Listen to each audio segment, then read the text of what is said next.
Join किए हुए, but जब से मैंने ज्वाइन किया है मेरे को एक भी सैलरी अभी तक इशू नहीं हुआ है। मुझे लगभग 3 इयर्स होने को जा रहे हैं, लेकिन यहाँ पे क्या एक ट्रेंड बना हुआ है, आई डोंट नो, कि जब भी सैलरी आती है वो हर बार कभी भी टाइम से नहीं मिली है।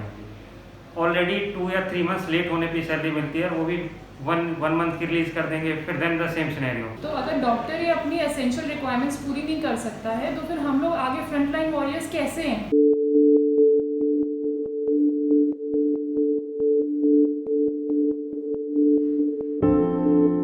सुप्रीम कोर्ट का जो वर्डिक्ट है तो उन्होंने साफ साफ कहा है कि हेल्थ वर्कर्स जितने भी हैं वो जो है कोरोना वॉरियर्स हैं और वो सरकार के लिए काम कर रहे हैं। तो उनका जो वर्डिक्ट ये रहा है कि बिना कोर्ट के हस्तक्षेप के इनको ऑन टाइम सैलरी जो दिया जाए, और उन्होंने हर स्टेट के चीफ सेक्रेटरी को ऑर्डर लेटर भेजा है कि कोई भी हेल्थ वर्कर्स किसी भी स्टेट का जो सैलरी से अधूरा नहीं रहे।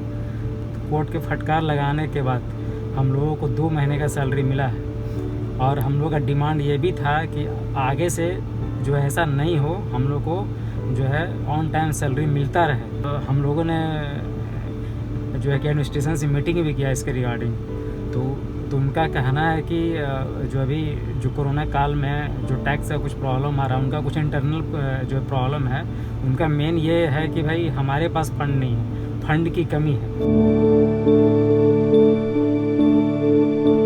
फर्स्ट टाइम जो बात हुई वो बात हुई मेडिकल सुपरिटेंडेंट से, तो उन्होंने साफ कर दिया कि मेरा बिल जो है रेडी है, लेकिन मेरे पास फ़ंड नहीं, जैसे ही फ़ंड आएगा मैं आपको सैलरी जो रिलीज कर दूंगा।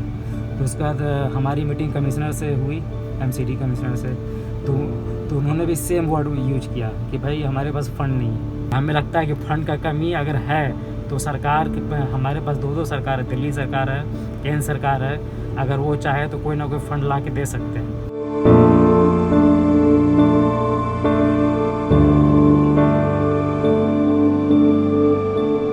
बहुत सारी प्रॉब्लम्स है। हमारा रेंट पे रहना होता है, फैमिली को पैसा भेजना होता है।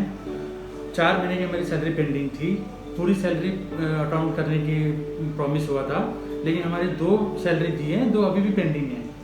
तो ऐसा हम कब तक काम करेंगे?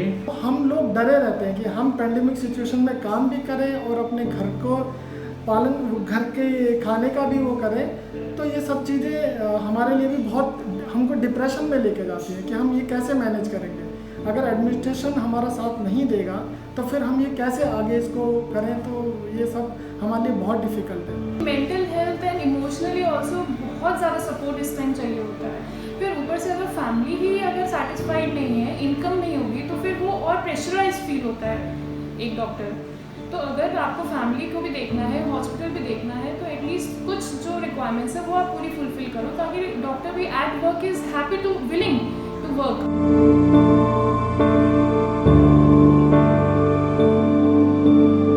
हम अपने काम से कभी पीछे नहीं हटे हैं, ना ही हमने स्ट्राइक करी है कोई, कि स्ट्राइक करने से सभी पेशेंट सफ़र करेंगे, इसलिए हमने स्ट्राइक का ऑप्शन अपने उससे हटा ही दिया है कि हम कोई स्ट्राइक नहीं करने वाले हैं। लेकिन अगर ऐसा ही चलता रहा तो हमें रेजिग्नेशन देना पड़ेगा और काम छोड़ के घर पे ही बैठना पड़ेगा। हम काम करने पे भी सैलरी ना मिले तो फिर फ़ायदा ही क्या है, और हम नहीं चाहते कि हम काम छोड़ें। हॉस्पिटल से हमारे कुछ डॉक्टर्स छोड़कर जा चुके हैं, अब कुछ डॉक्टर्स काम कर रहे हैं। अगर यही हालत रहे तो और भी डॉक्टर छोड़ के चले जाएंगे, फिर बहुत प्रॉब्लम होने वाला हॉस्पिटल। क्योंकि आप तो बेड की संख्या बढ़ा रहे हैं, आप कोविड सेंटर बढ़ा रहे हैं, आप बहुत अच्छा कर रहे हैं, लेकिन आपके पास मैन पावर नहीं होगा तो फिर आप काम कैसे करवाओगे? लेकिन हम ये नहीं चाहते हैं कि हम रिज़ाइन करें, वो भी ऐसे टाइम पे, क्योंकि हम लोग कसम खाते हैं कि हमें पेशेंट के लिए ही वो करना है, हम डॉक्टर ही इस बात के लिए है। लेकिन अगर सैलरी टाइम पे नहीं आएगी तो हमारे पेरेंट्स भूखे रहेंगे, तो हम उस हॉस्पिटल में काम करेंगे जहाँ पे हमको सैलरी टाइम पे मिलेगी। ऐसे डॉक्टर जब स्टार्टिंग में तालियां बजाई गई, थाली पीटी गई और फूल बरसाए गए, तो हमें बहुत अच्छा लगा कि वाह हमारे लिए कुछ हो रहा है पहली बार। लेकिन उस सिनेरियो पे हमें सैलरी ना मिलना और डॉक्टर्स के साथ मारपीट या फिर अलग से सोसाइटी नहीं करना, उनको बॉयकॉट करना शुरू कर दिया कि नहीं आएगा, वहाँ पे हमें लगा कि ये सारी चीज़ें फेक हैं। क्यों ये चीज़ें बनाई जा रही हैं, क्यों थालियाँ बजाई जा रही हैं, क्यों करी जा रही हैं।